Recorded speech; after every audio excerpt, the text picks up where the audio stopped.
Yasser Louati in Paris. Good to have you on the programme. Your reaction to the sacking of two imams now from two separate mosques in recent weeks? Well, just a continuation of the pressure being exercised by this government on Muslims. I'm going to quote to you the same Minister of Interior, Gérald Darmanin, who spoke in October 2020 when he launched over a dozen raids against Muslim homes, businesses and charities in order to intimidate them. And that was in the aftermath of the call for an anti-separatism bill, which has been passed now into law. Gérald Darmanin said, we know legally speaking, we have nothing on those people. We are just sending a message. And that's exactly what Gérald Darmanin is still doing. He wants for Muslims to internalize that the government is watching them and that they have to police themselves in order to fit within what is allowed for them as a space to speak and be imams and be citizens. What is shocking here is that Gérald Darmanin, while promoting the secular law that separates church and state, intervenes and meddles in clerical affairs. And whether you agree or disagree with an imam, it is not on the government to intervene and say this imam should be sacked.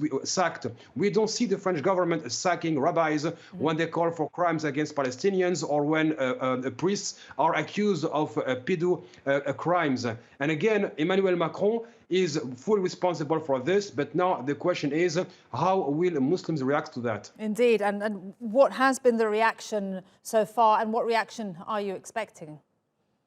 Well, so far what we have seen is people complaining and saying how come the government is doing that, but many now are raising their voices and questioning the submission or the total submission of Muslim organizations that do not answer to their congregations, but answer directly to the government and to the prefects who are now basically policing imams and Muslims. So what will happen in the fall, that's between the hands of Muslims.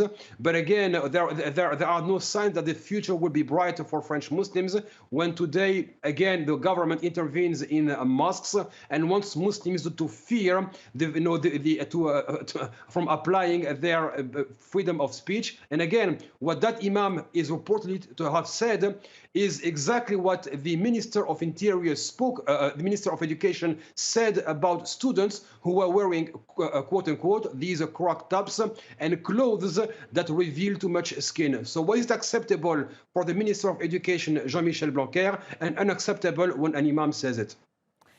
Yasser Louati speaking to us from Paris. Great to get the context and the analysis on the story. We appreciate it.